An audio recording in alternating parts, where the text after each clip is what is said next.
Inovação, uma palavra curta, mas que pode dar vida longa ao seu negócio. Nos dias de hoje, inovar não é uma opção, é necessidade.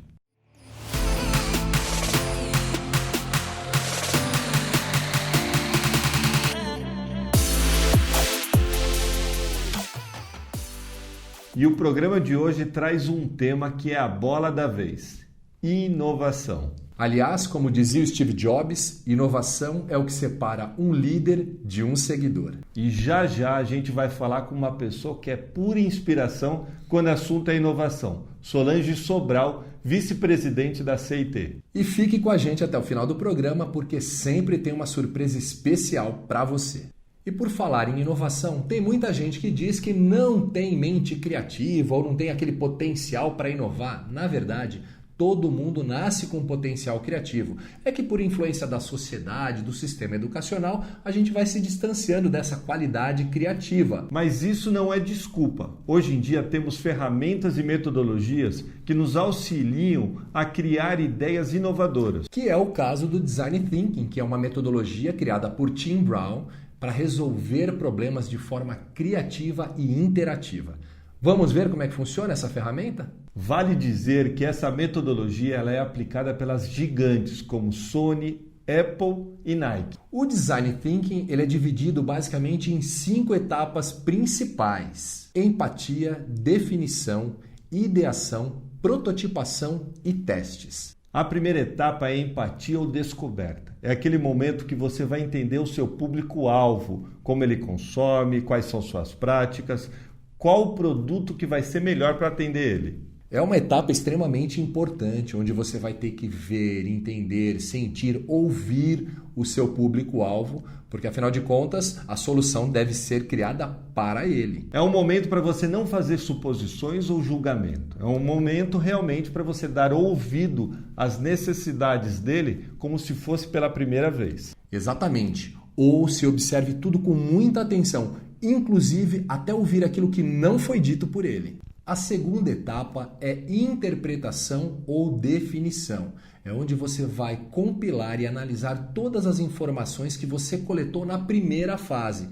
Assim você vai conseguir propor uma solução mais clara e estratégica para o seu cliente. Esta é uma fase desafiadora, porque você vai ter que interpretar os resultados da primeira fase, a fase da empatia, e assim determinar qual é o melhor caminho a seguir. No final dessa etapa, você tem que ter definido o seu usuário e entender as reais necessidades, o que ele precisa e o que ele busca. Em outras palavras, sintetize todas as informações sobre o seu cliente. Terceira etapa, ideação. É o momento do brainstorm, momento criativo. Você vai colocar na mesa todas as possibilidades de soluções para ele. Nessa etapa, você não pode vetar nenhuma ideia, vale qualquer ideia. Utilize também revistas, vídeos, acessórios, mockups, qualquer tipo de recurso que dê estímulo criativo para a sua equipe. E não se esqueça que o foco é no seu cliente, então a solução vai ter que ser para ele. Quarta etapa, prototipação. É hora de você colocar a mão na massa e tirar a ideia do papel. É hora de criar um protótipo e você pode utilizar vários recursos, como criar um dispositivo, utilizar post-its ou até histórias em quadrinho para que seu cliente consiga interagir com a sua ideia. Mesmo que você não tenha uma ideia clara, comece. É o momento para você pôr a mão na massa, como o Leandro disse, fazendo que você vai encontrar o que você está procurando para o seu cliente. Quinta e última etapa, etapa de testes. É o momento que você vai pegar o seu protótipo e levar para o cliente e ele vai te trazer feedbacks importantes. Nesse momento, a sua capacidade de ouvir e perceber tem que ser neutra. Não tente influenciar nem convencer o seu cliente de que a sua solução é a melhor para ele. Dê um tempo para o seu cliente nesse momento. Deixe que ele pegue esse protótipo e manuseie. Observe com atenção como ele está utilizando o que você está entregando para ele. É isso aí. Esse é o Design Thinking. Lembrando que esse é um método e um processo não linear. Você pode acessar e acionar etapas em momentos diferentes, retomar, voltar a uma outra etapa. O importante é você não perder de vista a solução que você está indo buscar. E agora é o momento da nossa conexão empreendedora com ela, vice-presidente da CIT, uma multinacional brasileira de soluções digitais com presença em 8 países. Ela que é graduada pela Universidade Federal de São Carlos em Ciências da Computação e também mestre na mesma área pela Unicamp. Além de tudo, é mãe de 3 filhos. Estamos falando da Solange Sobral. Conexão é com você, Solange.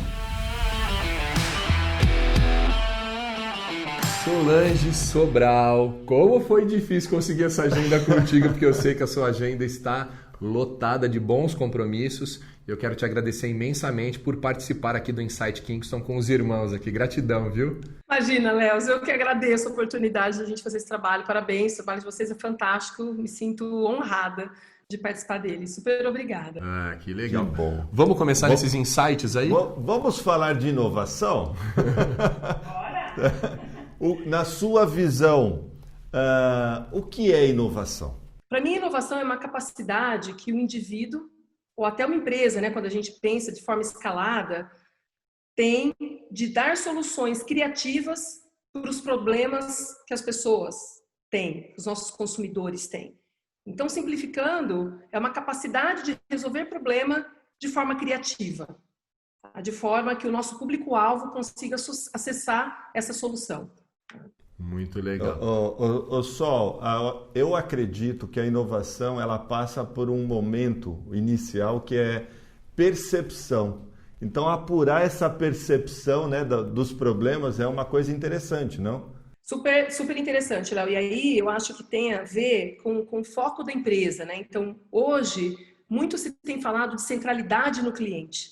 Tá? E o que é centralidade no cliente? Então, centralidade do cliente nada mais é de que você está muito conectado com o público que consome o seu produto, que consome o seu serviço, que consome as suas experiências, para entender quais são as necessidades mais básicas que esses clientes têm e como que você supre.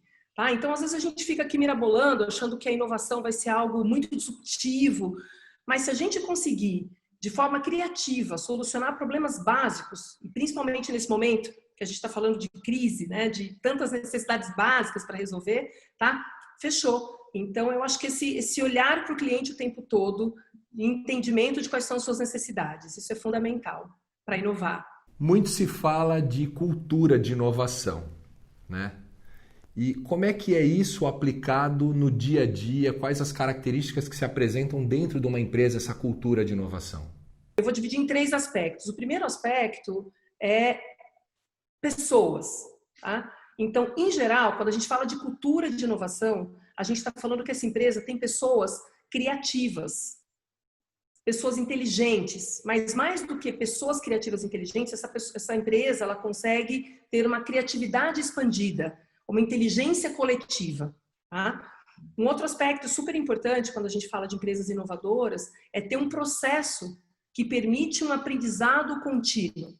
Se você está falando de inovar, você está falando de dar soluções para problemas que não foram solucionados ainda. E você não tem certeza se aquela solução vai funcionar ou não. Tá? Então, você precisa ter um processo experimental, que a gente fala, né? Um processo de experimentação, onde você tem a ideia e vai, né, ao longo da construção daquele produto, daquele serviço ou daquela experiência, melhorando a cada tempo. Tá? Em ciclos curtos. Tá? Como a gente está no momento de velocidade de mudanças, né? Então, a gente precisa ter ciclos curtos de evolução desse produto, desse serviço, tá? Ou dessa experiência. Tá? Sempre tendo o cliente envolvido nesse processo de feedback. Tá? Então, o processo aí é super importante de experimentação. E um terceiro aspecto da inovação, que também é chave, é a medição do impacto. Tá? Então, assim, a inovação ela não vai sobreviver se você não atingir, né, o benefício que ela está buscando, tanto para o seu negócio quanto para o seu cliente final. Tá? Então, é fundamental, né? Você está implementando uma ideia nova, né?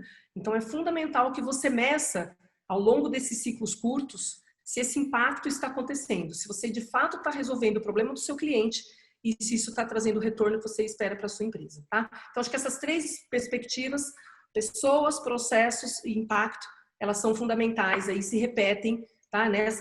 nesses sabores aí nas empresas ditas inovadoras. Tem muito mais, mas é uma forma de resumir. Porque muita gente implanta, né, só os processos, tem essa mentalidade de inovar, mas efetivamente não vai mensurar o resultado de tudo isso. Aí não adianta, né? Tá navegando sem saber para onde, né? Exatamente. E isso é chave, Léo, porque muitas vezes a inovação ela morre porque não teve medição de resultado. E muitas vezes ela ia dar certo. Só que ela está coletando ainda o que a gente chama de um resultado intermediário. Tá? Só que se você não percebeu que esse resultado intermediário está vindo, ou que, né, o fato dele não estar vindo é algo que você precisa adaptar no seu produto, né? Se você não está medindo, se você não está observando isso com dados, né, você perde, ou o seu projeto de inovação morre no meio do caminho, né? E ele poderia dar certo. Tá? A gente já viu muitas ideias que morrem nesse processo de implementação simplesmente porque a gente não mediu ou mediu errado o resultado. Tá? Então é super importante essa medição. Estamos falando muito de pessoas, que eu acho que é um dos pilares mais importantes dentro de qualquer empresa, né? Como trabalhar essa inteligência para você desenvolver a capacidade criativa dela? O que um indivíduo, o que uma pessoa precisa para ser criativa? Ela precisa de liberdade para expor suas ideias. Tá? Ela precisa não ter medo. Né? Então, muito se fala da cultura do medo nas empresas, né? Dessa hierarquia rígida. Então, tudo isso atrapalha o processo criativo. Né? Se eu tivesse que resumir, Léo, eu falaria de autonomia. Tá? Então, é muito difícil uma empresa ser criativa e ser inteligente de uma forma escalada, né? Quando eu falo da criatividade expandida, da inteligência coletiva, é muito difícil a empresa construir, né, essa escala de criatividade e inteligência sem dar autonomia para as pessoas, tá? Sem dar liberdade das pessoas errarem, das pessoas aprenderem. Tá? Então, a autonomia ela se fundamenta em confiança, então criar realmente relações onde você confia na pessoa que trabalha com você, né? E também alinhamento.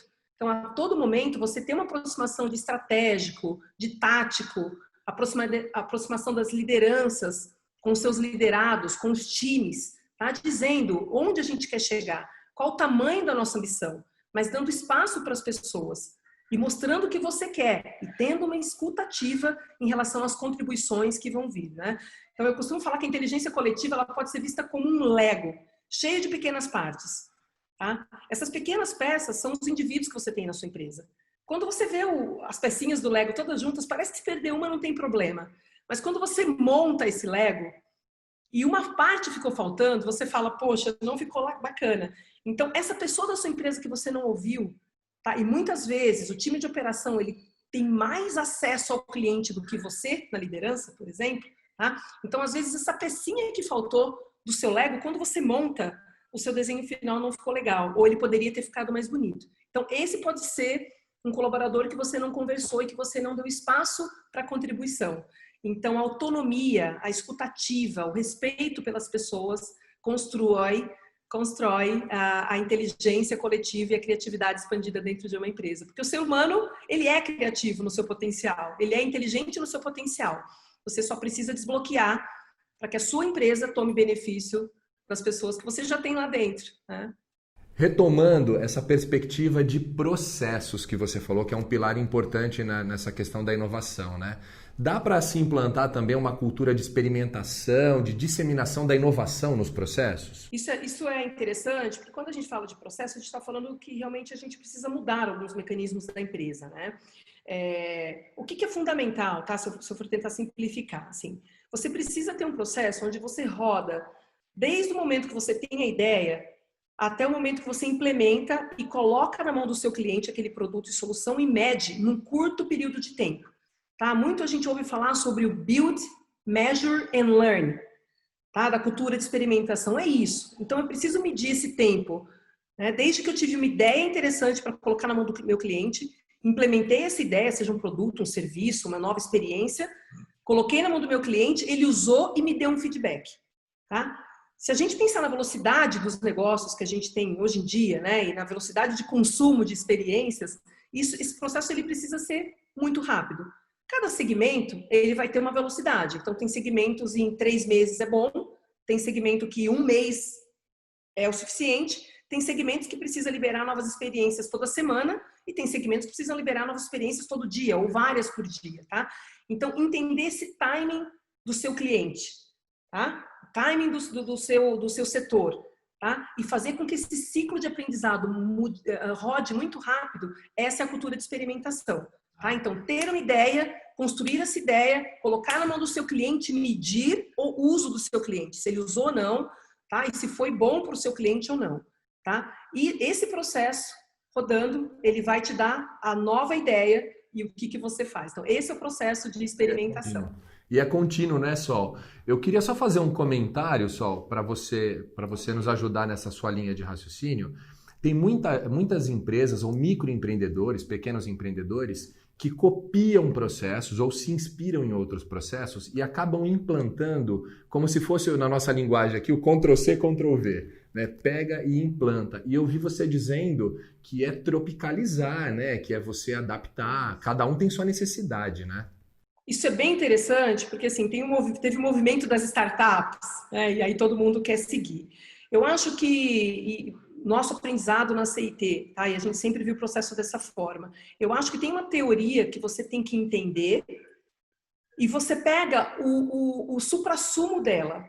Agora, como você aplica dentro da sua empresa, dentro da sua cultura, é você que vai ter que desenhar, tá? Então, a CIT trabalha com processos de transformação digital e a gente trabalha com várias empresas distintas de segmentos distintos, tá? A forma como eu levo a transformação digital para os meus clientes é completamente diferente, tá? E muito mais do que diferente entre um e outro, a gente constrói junto, porque a forma como eu apliquei essa cultura na CIT não é a mesma como eu vou aplicar no Itaú, né, no Bradesco, na Sul América, na Porto Seguro, na Vivo, né, nos nossos diferentes clientes, tá?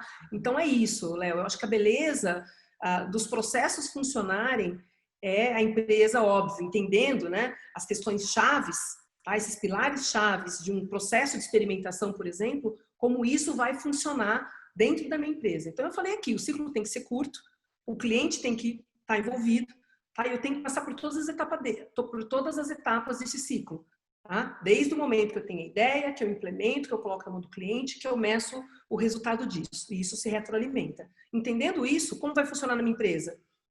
Eu preciso customizar, tá? E se eu tiver a oportunidade, tá, de co-criar isso com os meus colaboradores, e aí, se a minha empresa não é tão grande, tá, e eu falo isso, a CIT, eu fui a 5ª colaboradora quando eu entrei na CIT. Ah, hoje nós somos 2.700 pessoas, então, óbvio que era muito mais fácil quando a gente era pequenininho. Tá? Então, se a sua empresa é uma empresa menor, tá, é muito mais fácil você fazer um processo de criação, né, juntar uma boa parte dos seus colaboradores e criar esse processo. Que benefício que você tem com isso? Engajamento. Tá? Então, se os seus colaboradores criaram junto contigo esse novo modelo de trabalho, a chance deles seguirem esse modelo de trabalho é muito maior do que você desenhar sozinho, impor e falar isso é o nosso processo de gestão de trabalho ou experimental a partir de hoje, né? Gestão humanizada. Eu sei que esse tema você vive falando, porque antes de a gente conversar com você, a gente, né, foi se preparar. Me fala um pouquinho desse teu pensamento sobre gestão humanizada, por favor. Quando uma empresa está inovando, né, quando ela está tentando solucionar um problema de forma criativa, né, no final do dia, o que ela quer? Ela quer encantar um cliente, ela quer encantar seu público-alvo, ela quer fidelizar, né, esse cliente. É por isso que ela está buscando inovar, é por isso que ela está tentando resolver problemas, né? Então, talvez um dos maiores desafios das empresas hoje, né, nesse processo de transformação digital, de velocidade e adaptabilidade, né, é o quê? É entender comportamento de consumidor. O que é isso? É humanizar as relações com o consumidor final, mesmo que essas relações elas aconteçam na esfera digital. Então, humanizar as relações com o seu consumidor nada mais é do que aplicar a gestão humanizada também nessa relação. Tá? E aí, se a gente fizer um link com a aplicação da gestão humanizada para dentro da empresa, né, tá muito claro, e eu acho que tem muita correlação quando a gente fala que colaboradores mais engajados, mais felizes, eles também conseguem criar produtos, experiências e serviços mais engajantes para o seu consumidor final. Então, quantas vezes você já entrou numa loja, foi mal atendido, você disse, nessa loja eu não volto? Quantas vezes você ligou num call center, foi mal atendido e você falou, não vou ligar mais? Quantas vezes você entrou num site e aquela experiência não tem nada a ver com a sua necessidade? Você tem que dar 500 cliques se você só queria resolver um problema simples. Tá? Então, quando você traz a gestão humanizada para dentro da sua empresa e cria esse ambiente de segurança psicológica, de pessoas mais criativas, mais inteligentes, mais engajadas, mais felizes, a chance de você ter produtos, experiências e serviços mais engajantes que fidelizam mais o seu cliente final é muito maior. Tá? Isso é uma inovação, né, com impacto. Então, gestão humanizada tem tudo a ver com a necessidade de inovar das empresas. É por isso que a gente costuma dizer, né, Léo, que negócios são feitos por pessoas e para pessoas, né, Sol? Exatamente, eu costumo falar a mesma coisa, Léo. Eu falo que no final do dia, o nosso grande desafio é entender que tudo isso que a gente trabalha é de pessoas para pessoas. Então, são empresas formadas por pessoas que estão tentando prover experiências para seres humanos. Então, é de ser humano para ser humano. A gente pode até colocar tecnologia nessa relação para acelerar o processo de entendimento, mas no fundo é como eu entendo e melhoro as relações humanas para desbloquear potencial e entendo e melhoro as relações humanas para ter uma relação de consumo melhor também. Então é isso, é de ser humano para ser humano. Acho que essa é a... Talvez é por isso que seja tão difícil, né? Que nós, seres humanos, somos muito complexos, né? Bom, a gente falou até agora de coisas que contribuem para a inovação, para um ambiente inovador. E aquilo que não contribui, o que pode prejudicar um ambiente, se tornar um ambiente inovador? Eu costumo chamar de inércia da inovação. Sabe? A gente vê muito isso nas empresas. Então, primeiro você entra num processo de geração de ideias. Tá? E, na boa, não é por falta de ideias que as empresas não inovam. Tá? Se você fizer um dia de abrir para todos os colaboradores darem ideias, você vai ver que você enche um varal de ideias muito rapidamente. Tá? Então, as empresas não deixam de inovar por falta de ideias. Elas deixam de inovar por conta dessa inércia de inovação. A velocidade em escolher uma ideia e colocar no processo de experimentação para aprender e evoluir com aquela ideia. Tá? É isso que segura as empresas de serem rápidas na inovação. Tá? A dica, talvez, que tem aí em como eu seleciono uma ideia, né? Então, voltando numa pergunta anterior que a gente falou, se eu estou conectado com o meu cliente e se a gente entende que inovação é uma ferramenta de solucionar problema de forma criativa, né? De forma criativa, a melhor forma de você solucionar um problema é entendendo a necessidade do seu cliente. Tá? Então, se conecta no seu cliente, entenda as necessidades dele, as básicas ou não, tá? E aí você escolhe uma ideia e começa, tá? Então, esse processo é um processo de aprendizado contínuo, tá? Então, quebra a inércia de inovação. A inércia de inovação é o que bloqueia e é o que desacelera as empresas de inovarem, na minha opinião. Ô Sol, é gostoso falar de inovação, mas durante a crise, como inovar? Eu acho que essa crise que a gente vive, ela é uma crise sanitária, fundamentalmente, né? Que gera uma questão de saúde, né? Mas ela também é uma crise econômica, uma crise financeira, né? Onde as pessoas elas têm uma capacidade de consumo muito, muito baixa. Tá? Isso está acontecendo para todo mundo. Isso acontece para os investidores, né? Então eles também vão selecionar melhor aonde investir. Isso acontece para empresas, né? E a gente está vendo a situação de empresas menores, né, no Brasil, e acho que em todos os lugares, mas no Brasil a gente tem, né, até pelo desequilíbrio econômico, uma situação ainda mais complicada, né, mas ela também gera um problema financeiro para os consumidores, né? Então, eu acho que a grande dica da inovação, e ela é necessária, porque se você só pensar no hoje, provavelmente a sua empresa ela não vai sair bem desse momento de crise, tá? Isso vale para esse momento, mas vale para qualquer crise, tá? Então, você precisa balançar, tá? A gestão e equilibrar financeiramente a sua empresa, mas também como que você, ao sair dessa crise, você está bem posicionado. Tá? Então, é um equilíbrio de inovação e custo. tá? E talvez a dica que eu tenho ouvido repetidamente, tá? E que eu gostaria de reproduzir é: foque nas necessidades básicas do seu consumidor. Dado que ele também está passando por um momento financeiro complicado e tem que restringir mais o seu consumo, tem que escolher mais o seu consumo, foque nas necessidades básicas do seu consumidor. Então, a inovação é fundamental para você sair da crise bem posicionado, e tem estudos que mostram isso, tá? Mas inove nas necessidades básicas do seu consumidor, tá? Para você equilibrar a inovação com custo. Eu acho que essa é a balança-chave de sobreviver no presente, mas também garantir a sustentabilidade do seu negócio, da sua empresa. Sol, qual seria a sua mensagem final para esses nossos queridos amigos empreendedores que estão consumindo e buscando conteúdo, informações de qualidade? Qual é a sua mensagem final para eles? Aqui no Brasil, especialmente, é óbvio que uma boa parte do nosso problema social, né, estrutural, ele vai ser resolvido pelo governo, com políticas públicas, né? Mas não tem, nesse momento, como a gente tirar das empresas e dos indivíduos que estão dentro das empresas, né, uma responsabilidade em contribuir com tudo isso. Tá? Seja aumentando a empregabilidade, seja, né, quando a gente cria produtos, quando a gente cria novas experiências, como a gente está equilibrando esse ecossistema social em prol de gerar menos desigualdade e não aumentar as desigualdades. Tá? Então, eu acho que a gente está num momento onde as marcas elas têm uma responsabilidade muito grande em relação à nossa sociedade, em relação a esse desequilíbrio que a gente tem. Tá? Então, a gente está falando aqui de inovação. A gente pode, nesse momento que o Brasil está passando, onde tantas necessidades básicas, tem pessoas que não têm acesso à água para lavar as mãos. A gente está vivendo uma crise sanitária. A gente tem pessoas que não têm o que comer. A gente tem crianças que precisam fazer aula online, elas não têm uma ferramenta em casa. Eu não estou nem falando do acesso à internet, que é mais uma questão. Então, a gente tem muitas necessidades básicas, né, para serem resolvidas em relação à saúde, educação, fome, tem muitas necessidades básicas. Né?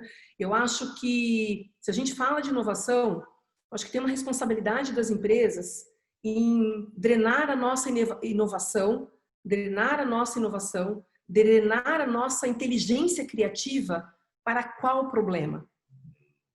E eu posso, nesse momento, estar criando mais desigualdades, por exemplo, quando eu lanço produtos que só 2% da população vai conseguir consumir e os outros 97%, 95% vai se sentir mais ainda inferiorizado ou não. Ou eu posso estar drenando a energia criativa dessa empresa para suprir necessidades básicas e para criar um sistema de oportunidades melhor no nosso país. Então, eu acho que a inovação, ela também, dentro das empresas, traz essa carga de responsabilidade social. Eu acho que esse é um aspecto que a gente não pode esquecer nesse momento. Bom, já que a gente está nesse papo bom, falando de conteúdo de primeira, eu fiquei sabendo que a Sol tem uma surpresa para os nossos espectadores. Não, Sol, você vai dar esse recado só no final. Então, se você está com a gente, fica até o final, porque no final a Sol vai dar uma dica para você acessar conteúdo de primeira para você empreender cada vez melhor. Fica aí, tá? Bom, então no final quem ficar com a gente vai ver, né, Sol? De antemão, queremos agradecer a você por essa gentileza, generosidade. Que aula sobre mentalidade de inovação. Muito obrigado, viu, Sol? Eu que agradeço, Léo. Espero que a gente ajude aí as empresas a darem um passo na inovação e também na responsabilidade que elas têm em relação ao compromisso social. Então, tamo junto. Gratidão. Obrigado, viu? Se liga nessa ideia. Essa é para inspirar você. Um empresário de 83 anos, Nelson Damião, viu seu negócio despencar no meio da pandemia, mas com a ajuda de uma voluntária, cliente voluntária, ele conseguiu dar a volta por cima. Como é que ele fez isso? A Luciana, que é o nome dessa cliente, visitando o estabelecimento do seu Nelson, viu que tinha uma plaquinha ao lado do seu caixa. E nessa plaquinha estava escrito: ajude-me a sair da falência, firma com 50 anos de vida. Pois é, a cliente Luciana resolveu tirar uma foto do Sr. Nelson ao lado dessa plaquinha e postar nas redes sociais. Só que o que ela não contava e nem o seu Nelson é que aquilo iria viralizar e trazer bons resultados para ele. Olha só, antes o seu Nelson fazia 25 atendimentos por dia. Já no primeiro dia após a postagem, era 75 atendimentos. E no segundo dia, 500 atendimentos. E por meio desse projeto, a Luciana, cliente do seu Nelson, descobriu que haviam mais 2 Nelsons ali no Brooklyn, na região de São Paulo. Um era chaveiro e outro dono de banca de jornais, e ela criou uma ação com os 3 Nelsons chamada Os Nelsons do Brooklyn. Só que nenhum dos seus Nelsons gostaria de receber esse dinheiro como doação e optaram por compra dos seus serviços. Que história incrível, não é mesmo? Numa única história, para inspirar você e nós, a gente vê que empreender não tem idade, o jogo pode ser virado a qualquer momento, então esperança vale sempre. E terceiro, internet, digital, o mundo é esse. Então, se o seu negócio ainda não está adaptado, corra para o digital. Sem contar que o momento hoje pede colaboração e cooperação. Mais uma ideia para você se inspirar. Felipe Sato, dono da Fit Club, uma academia de São Paulo, que tinha mais 2 atividades complementares além dos treinos, que era vender refeições saudáveis e um co-work dentro do seu espaço da academia, no meio da pandemia, teve que fazer escolhas importantes. Verdade, Sato seguiu o mesmo caminho que a maioria das academias, migrando para o online. Só que ele percebeu que não era suficiente e foi pegar um serviço ou um produto que ele tinha, que era refeições saudáveis, que representavam antes da pandemia apenas 20% e colocou seu foco nesse resultado. E Sato, como a maioria dos empreendedores, também não estava preparado para o digital. Foi então que ele foi buscar uma parceria para lançar a sua ideia de comercializar refeições saudáveis. E o engraçado era que a ideia era atender 1 quilômetro a 3 quilômetros no perímetro de onde Sato tinha academia. Só que a coisa deu tão certo que hoje ele está atendendo até em outros estados. Vale dizer que ele conseguiu dobrar o seu faturamento após o início dessa operação. Isso fez com que ele conseguisse manter todos os seus funcionários da academia. E quantos aprendizados para todos nós. Primeiro, não se desesperar. Segundo, se adaptar e se adaptar rápido. Apostar naquilo que muitas vezes você jamais apostaria pode ser um bom caminho. Viu só quantas ideias para inspirar você? Mas calma aí que tem mais. Fica a dica. E agora é aquele momento onde a gente vai pedir ainda mais dicas para os nossos amigos e empreendedores. E dessa vez eu pedi para um cara apaixonado por tecnologia e inovação, Rogério Catânio. Vamos ver o que ele disse. Alô você do Insight Kingston, eu sou o Rogério Catânio, CEO da Live Consultoria Estratégica em TI e fundador do Eternal Upgrade EAD. Eu venho aqui hoje dar 2 insights para você. O primeiro deles é o Power BI. O Microsoft Power BI é uma plataforma de soluções para análise de dados, onde você pode pegar dados, uma informação de um lado, num sistema, num arquivo Excel, um arquivo TXT, CSV, trazer para dentro dele, trabalhar e transformar esses dados da forma como você quer apresentá-lo e depois montar a parte de layout, de design, fazendo toda a apresentação rica, poderosa para que você possa olhar para indicadores de desempenho e tomar decisões baseadas em fatos e não em achismo. Essa é a minha primeira dica sobre Microsoft Power BI. Minha segunda dica é a seguinte, esse livro aqui do Tim Brown, Design Thinking, que ajuda muito a gente a poder desenhar as nossas ideias. Um dos fundamentos de uma análise de relatórios formados para análise de inteligência de negócios é você aprender a desenhar, a contar uma história sobre a apresentação dos seus dados. Fica aí a dica então para você sobre o Microsoft Power BI e Design Thinking do Tim Brown. Um grande abraço e lembre-se sempre que a vida é um eterno upgrade. Tchau, tchau. Muito legal, bom, né? muito bom. E fechou com chave de ouro essa dica dele, que a gente acabou de falar sobre Design Thinking. Então, olha, e Tim Brown, esse é o livro para você que ficou antenado desde o começo do nosso programa, né, Léo? Muito bom. Obrigado, Rogério. Baita dica, viu? E eu fui pedir uma dica para o Márcio Santana, que já passou aqui pelo nosso Conexão Empreendedora. Dá uma olhadinha. Oi, pessoal. Meu nome é Márcio Santana, da Ecoenergia, uma das maiores comercializadoras de energia do Brasil.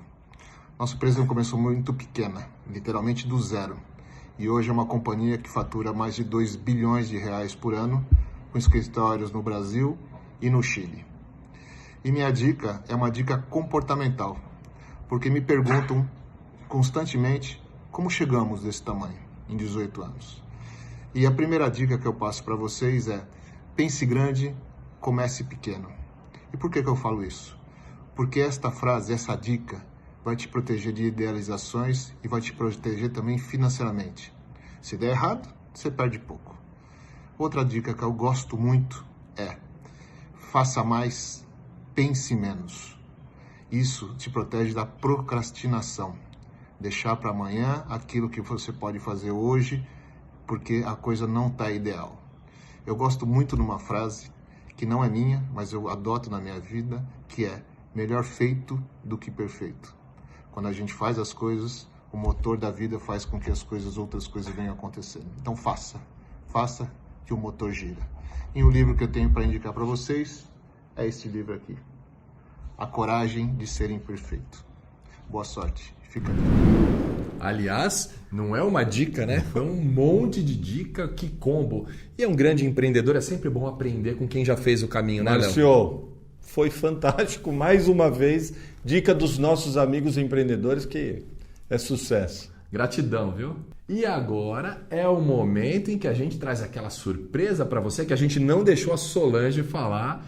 Então vamos lá, Sol, qual é a surpresa que você tem para os nossos amigos empreendedores? Gente, na verdade o que eu queria liberar para vocês, a CIT criou uma plataforma que chama CIT Learns, com conteúdo de altíssima qualidade, que a gente divide com os nossos clientes, os nossos aprendizados, tá? Em relação à transformação digital, inteligência analítica, cultura de experimentação, cultura ágil, cultura lean, tá? Então tudo isso que a gente usa no dia a dia, tá? Nos nossos processos de transformação de grandes empresas, de pequenas empresas, de médias empresas, de startups. Tá? Então, tudo que a gente foi aprendendo aí ao longo desses 25 anos, a gente tentou resumir e criar esses conteúdos que eu queria disponibilizar para vocês. Tá? O Léo vai deixar disponível aqui um link na nossa bio, né, Léo? E vocês podem acessar. Tá? Então, é isso, é a nossa plataforma CIT Learnings, tá? Onde você acessa esse conteúdo montado pelos executivos da CIT, tá? A gente também tem alguns convidados de fora que participam da nossa plataforma e não tem nenhum custo, tá? É só clicar, acessar a plataforma, escolher o conteúdo que fala com os problemas que você está tentando resolver e consumir. Espero que seja produtivo. Sensacional, conteúdo de primeira. Agora aproveitem, é de graça para você. E chegamos ao fim de mais um Inside Kingston. Aliás, que programa, hein, Léo? Não, fantástico, né? O tema inovação é tudo que pede para o momento atual, certo? Pois é, os nossos convidados estão dando um show à parte. E se você estiver gostando, inscreva-se no nosso canal, não esqueça de comentar, compartilhar com seus amigos empreendedores, não é mesmo, Léo? Todo mundo precisa desse conteúdo, né? Então vamos compartilhar aí. E não esqueça também de ativar o sininho para receber as notificações dos próximos vídeos. A gente espera você no próximo episódio com ideias que conectam.